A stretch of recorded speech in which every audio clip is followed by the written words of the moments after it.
Awesome. Hi, everyone. So nice to meet you. Thank you for joining today's session and for all the people that might be listening in and joining as well. I'm excited to talk about this concept of job seekers and shifting the status quo. So I'm going to share my screen right now, and hopefully that works well. Okay, can people see my screen? Okay, cool. So yeah, hi everyone. I wanted to do this quick presentation on how job seekers can shift the status quo when thinking about the future of the green economy. So who am I? I'm Christy Drutman. I'm the creator and founder of Brown Girl Green, as well as the Green Jobs Board.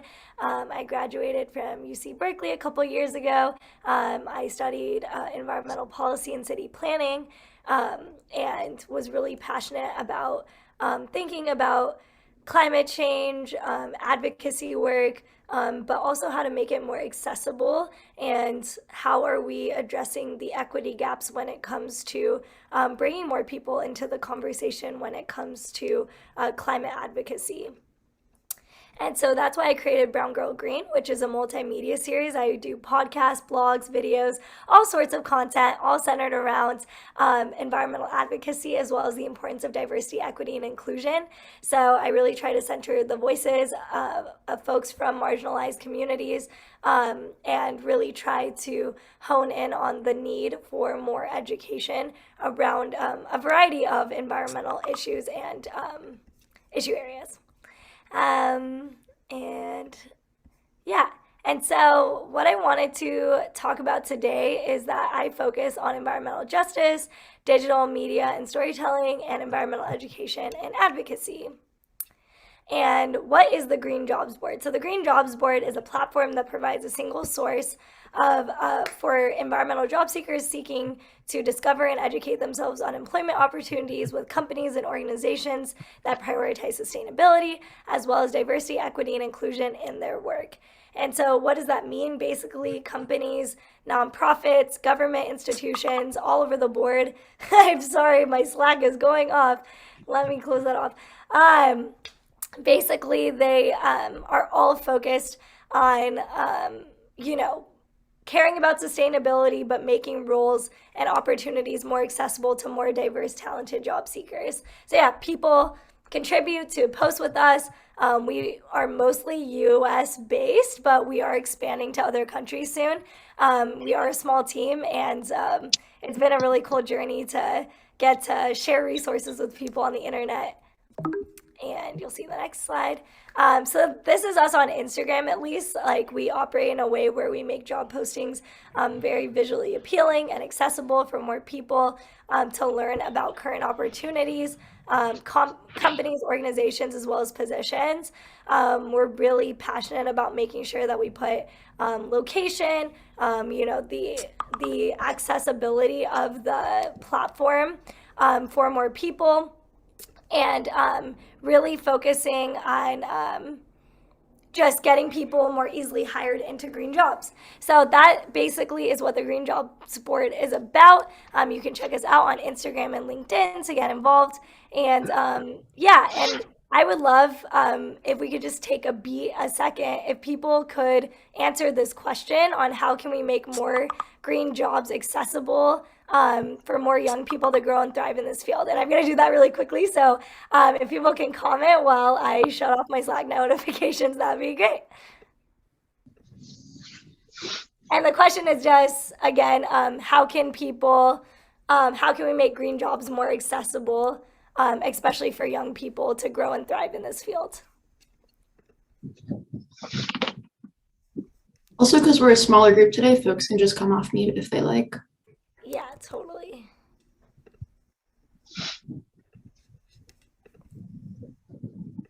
Can I jump in on that? Yeah, take it, Kimmy. Okay. Well, and so hopefully I'm interpreting the question correctly. This might be a controversial answer, but I think that companies have an obligation to let people know if they are lowballing themselves. So when a company asks you at the interview stage, how much do you think, you should be making, or what's your target salary range? I think the general attitude is that, well, if they ask for less than we expected, then we'll give them that because we want to save as much money as possible, right?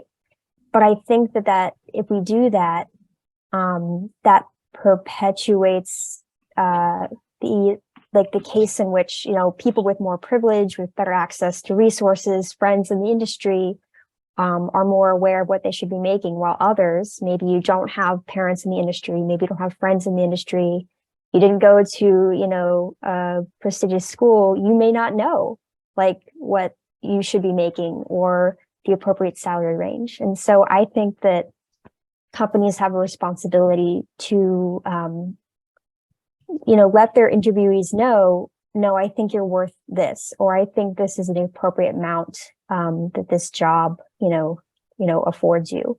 And that starts with putting the salary range on the job posting as well. That was a little bit of a long answer, but hopefully I got there. No, that's awesome. That's great. Anyone else? Christy, would you mind sharing the question you posed to the group into the chat? We had a few people just join. Oh, can you all not see my screen? It's on the screen. Oh, is it on the screen? Okay. I have so many tabs open. Sorry.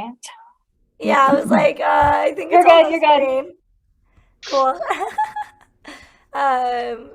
Yeah, maybe people can comment. I know that we don't have too much time, so I can go to the next slide, but that was a really great feedback. Thank you for sharing that.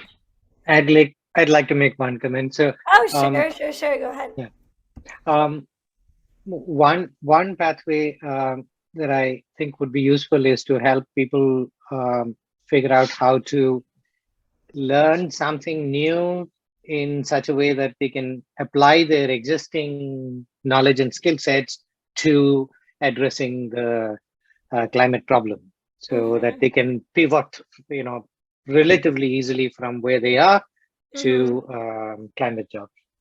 Yeah, I'll be talking about that a little bit later in the presentation, but yeah, like there needs to Yeah, I want to make a comment. did someone- When I was I kind of work in climate action on a university, Cal State University. I'm in California. So I my relationship with the Students Association was very close, for X or Y, objectives. So, but I learned that they are very active at that moment, and it was like maybe 5-6 years ago. They were very active in looking for organizations or people like you that want to grow the possibility of them getting access to jobs since they are in the university, maybe volunteering or at the beginning, and then just having the relationship with or at least seeing where are the job boards, right? But obviously this was like 6 years ago, something where there was nothing, right? So there were no people like you trying to build up job boards and stuff. So, well, maybe that's a pathway or a thing to consider, to start establishing partnerships with universities before. No, I mean, I don't know, probably you have done it already, or with masters, with universities. So there are a lot of young people there trying to get jobs even before, Yeah, no, thanks for offering that. We're actually doing our first ever job fair with the graduate school at the University of Vermont. So you're like right on the nose with that. So we're doing our first ever, grad school partnership to see what a job fair looks like if you bring a resource like this to improve like the career student pipeline situation. So yeah, thank you for sharing that. Yeah, are you partnering also with what Cami was saying with companies? Yes, yeah. So we started partnering with companies as well, but we're still super new. We're less than a year old. So we're like right at the beginning of building out this resource, even though it has kind of exploded on the internet in a way. But Yeah. we have a lot of things we're building still for sure. Yeah, and So also young professional associations, for example, that yeah, they are also, kind of a good uh, totally. partner. Yeah, no, thank you for sharing that, everyone. That's great. We'll keep all of that in mind. Okay, I will move to the next slide because I have a few other points to make in this presentation. But I wanted to go over, why does this matter? Why does it matter to be bridging these gaps?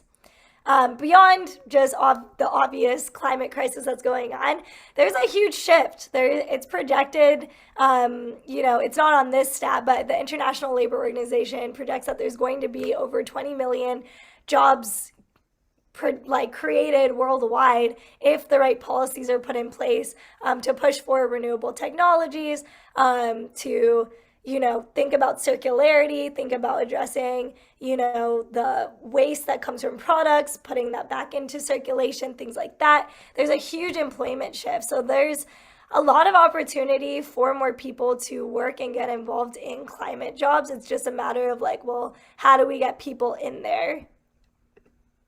And this is just some examples. Of course, this is not end all be all. This is just from the Bureau of Labor Statistics of some of the highest paying green careers out there that currently exist. These are just some examples according to them.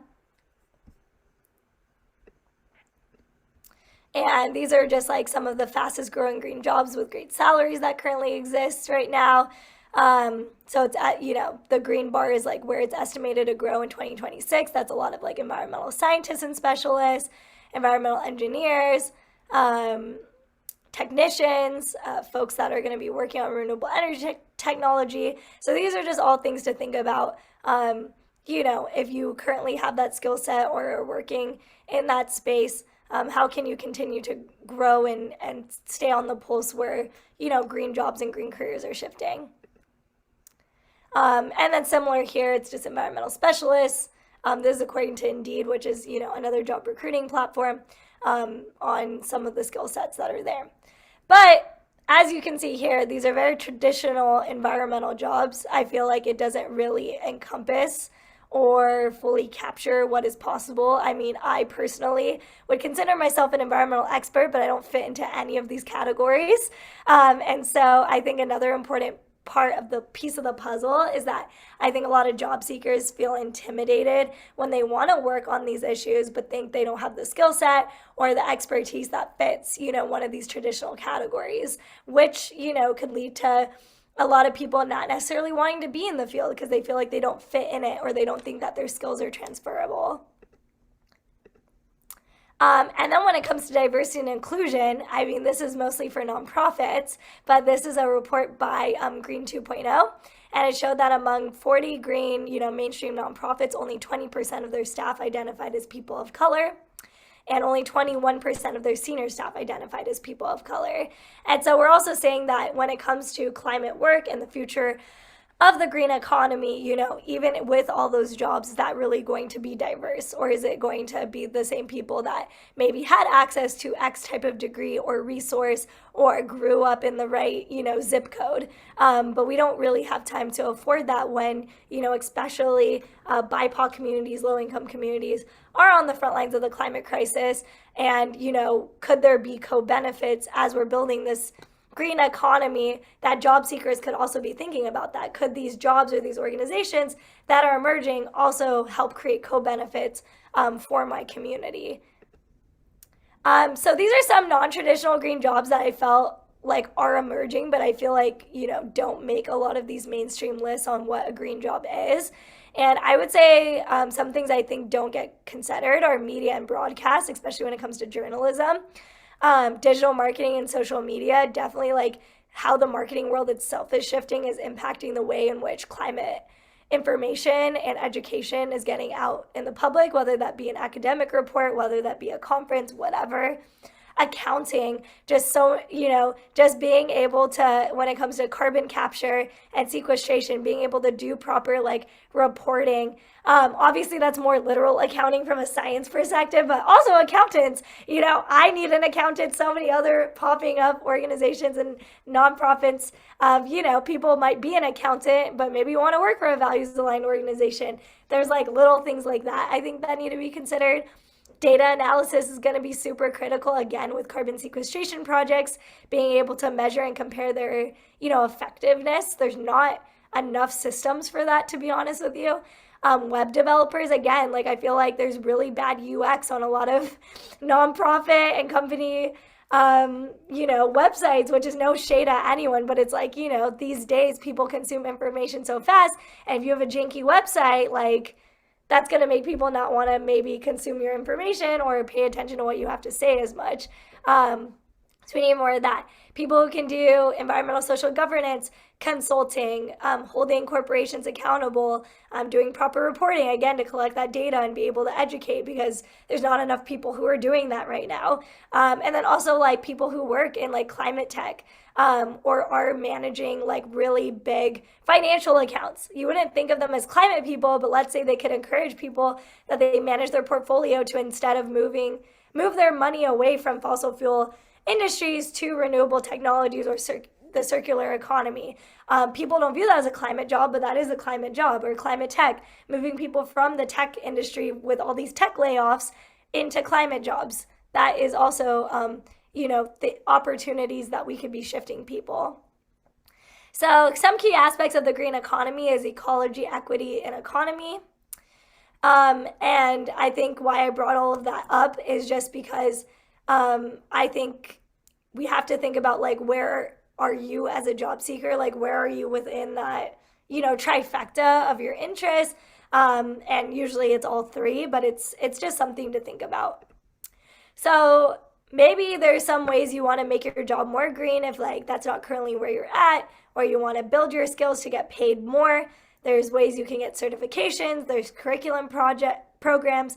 There's seminars and collaborative events, and consulting. So, you can have people either come in to consult with you to make your business more green, if you're an entrepreneur yourself, or you could build your own consulting practice yourself by, being able to join workshops, building that curriculum, and then offering that to different companies and organizations. And then these are ways that I think job seekers can rethink the career journey process. Currently employers especially want young, diverse, qualified talent. And the only issue is that they're having difficulty acquiring and retaining them. What someone said before, like there is a lot of qualified talent out there, but they don't know how to like make those skills transferable. And a lot of these organizations will be like, well, you're new to the climate space, but it's like, but you have all this skill set that could be transferable. So like, how are organizations also creating the conditions to rethink and rework what they're expecting from job seekers, I think is really an important conversation. And there are ways that like, you have to realize that a lot of employers these days are having difficulty retaining talent. So it is important to recognize like you as a job seeker have a lot of power to like give feedback and have dialogue with like your employer about like what the experience is, because I think a lot of people don't want to lose qualified talent these days.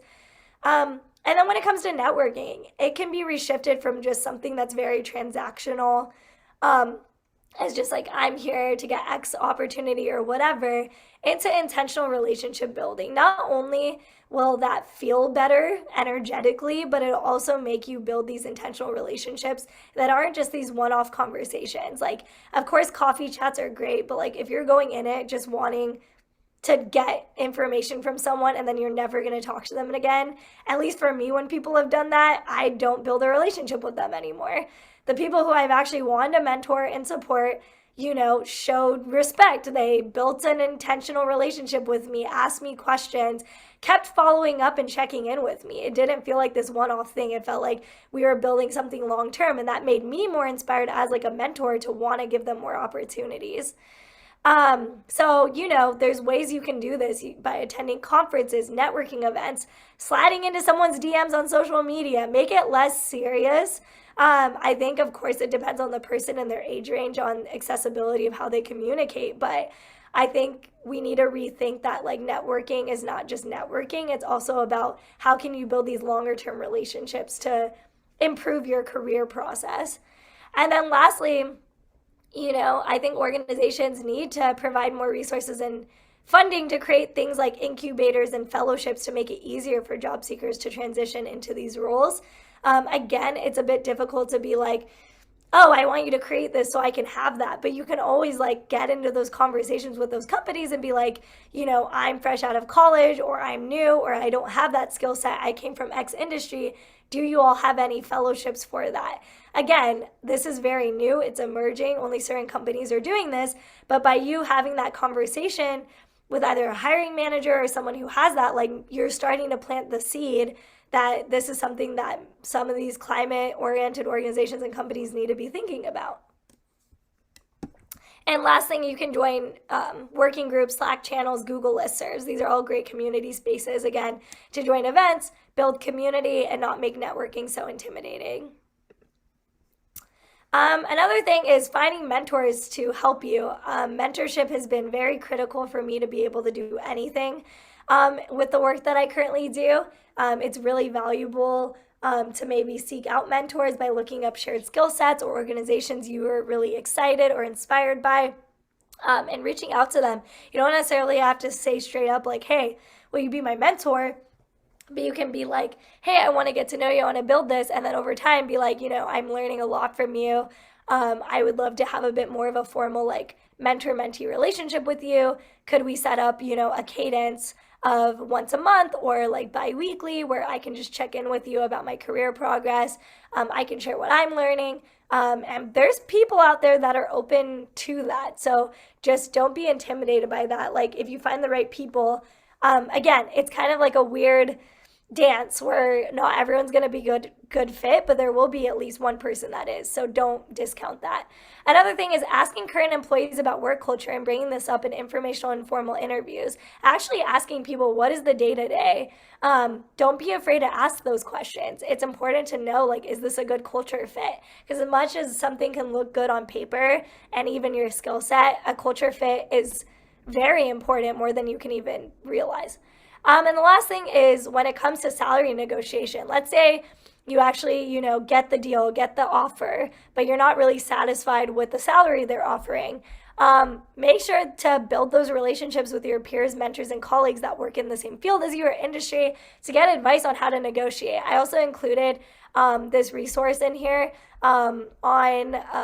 it's like on medium.com. It's specifically for BIPOC, just because I guess there's other layers of imposter syndrome and things there, but I think it's something that anyone can find relatable.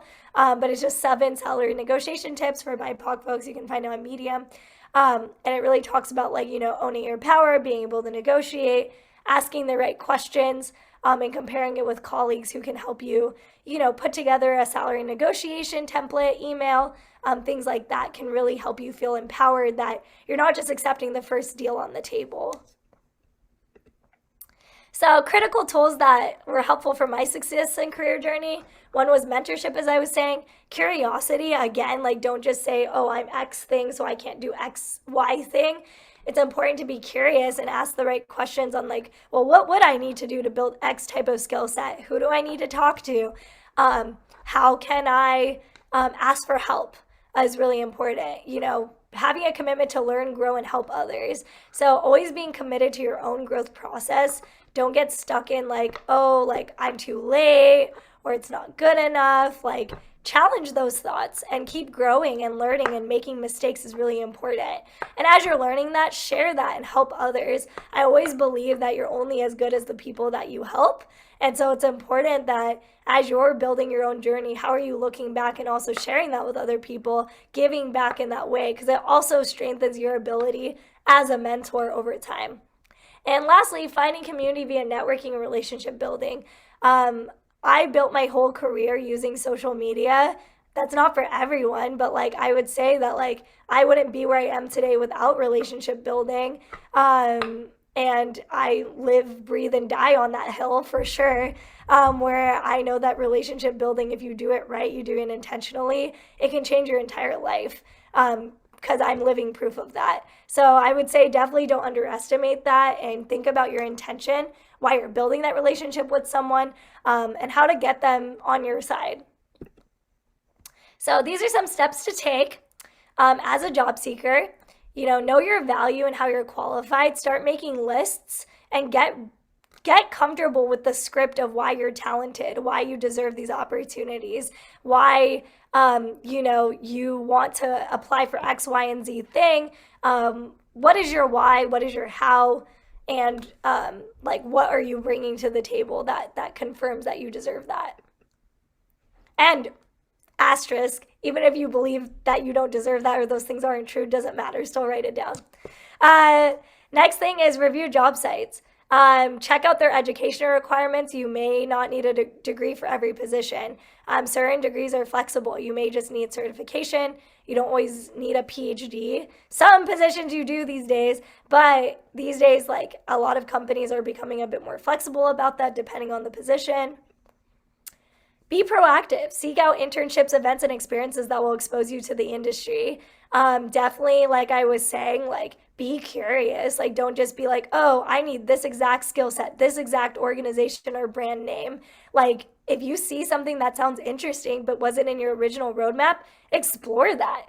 You never know what direction that could take you to lead you to even better opportunities down the line. And last piece, like I'm saying, is networking. Don't underestimate it. Use it. Build those relationships intentionally, because it can really go the distance. And how to start your journey as a job seeker. Remember that you're worthy and perfect as you are to share your knowledge and perspectives. You were able to get this far in your journey.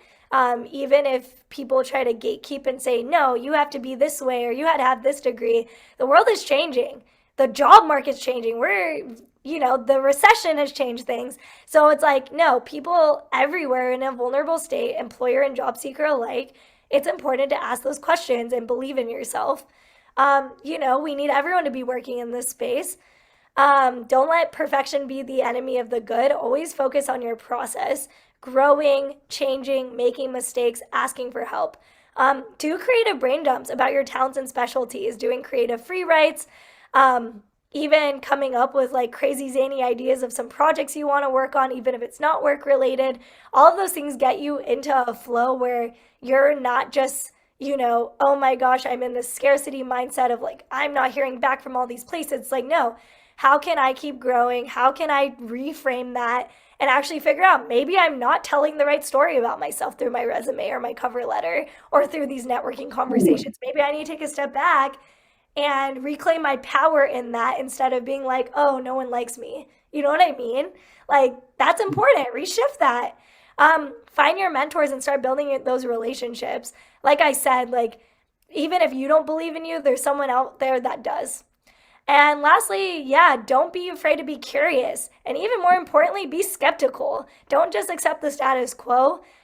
Challenge those things. Ask the right questions about even yourself. For sure. And lastly, own your boundaries and needs. Figure out what are your non-negotiables when it comes to a job.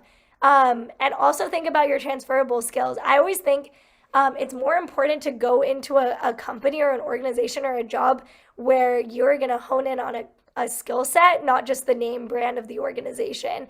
Because guess what? If you get laid off from that company or organization, you still built that skill set. And you can bring that anywhere. So I think it's always important to grow skill sets based on growing trends of industries and aligning that with your passions as best as possible to get paid for that, because that will, continue to transfer over in the long term. So that was my quick presentation. I'm excited to answer any questions, but definitely stay in touch with me. I'm Christy Drutman on LinkedIn, Brown Girl Green on social media, and definitely check out the Green Jobs Board, where we're basically gonna hand you all of this and all of these skills in a nice and nifty platform over time, where we're gonna make this way easier for so many more people to get involved, so you don't have to go to all these different places. Our goal is that you'll be able to do this all with us. And currently that is what we're about. We're building community, we're giving job opportunities to job seekers, and creating presentations like you just heard today. So yeah, I hope to come back and to support you all on your journey. But yeah, please stay in touch, and I am happy to answer any questions. Thank you all. Thank you so much, Christy. Wow, I'm feeling very inspired by all these reframes you just dropped, about intentional relationship building, all these different ways of thinking about this process. So I feel like we have time for maybe 2 questions. I would love to hear from maybe somebody who hasn't spoken up yet. What questions you have for Christy?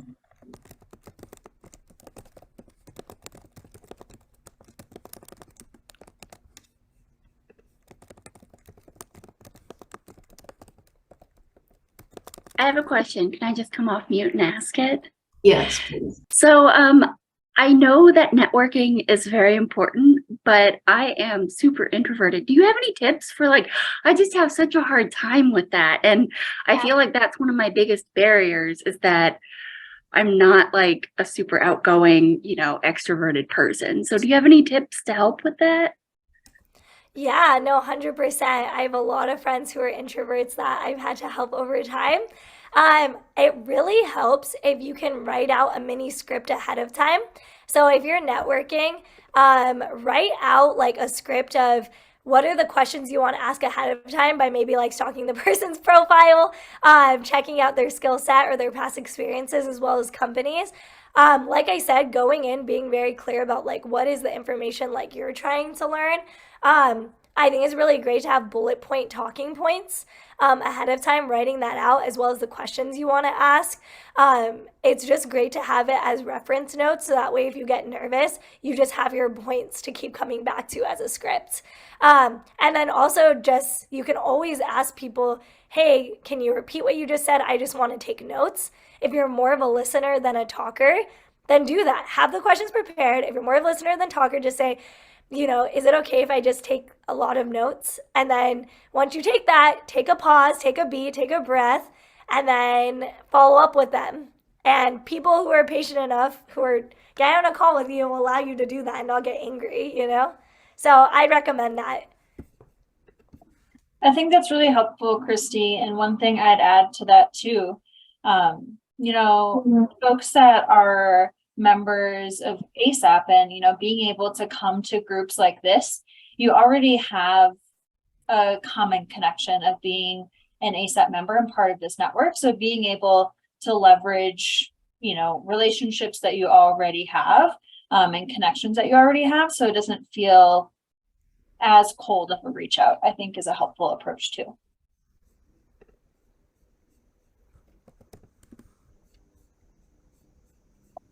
Thank you. Those are great tips. Great. I think we have time for one more question.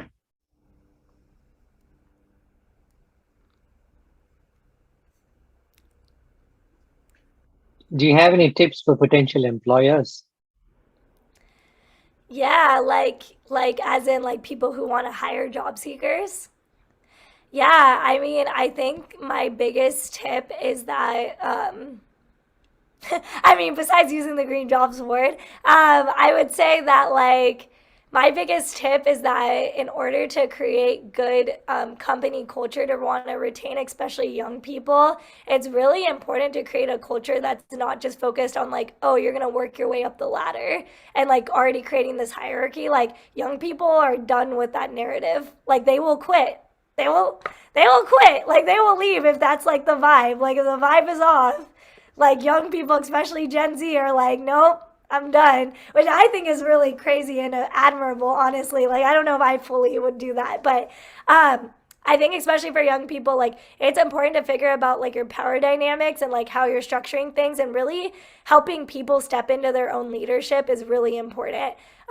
So making sure that those people are also honing in on their leadership. So giving them tools, but also checking in. Are they stepping into that? And if they're not, holding them accountable to that is really important to create instead of being this hierarchy where you work for me, it's no, you're going to step into your leadership. If I don't notice that, how can we have a conversation? about it. And if that's not happening, how do we create accountability for that? If that's still not happening, it's more of like a phasing than just like, oh, if you're not doing this, I'm going to have all these assumptions about you, tear you down, and then make you feel like you don't have a place here. Like, we're done with that narrative. Like, that can't work anymore. So yeah, that's my advice.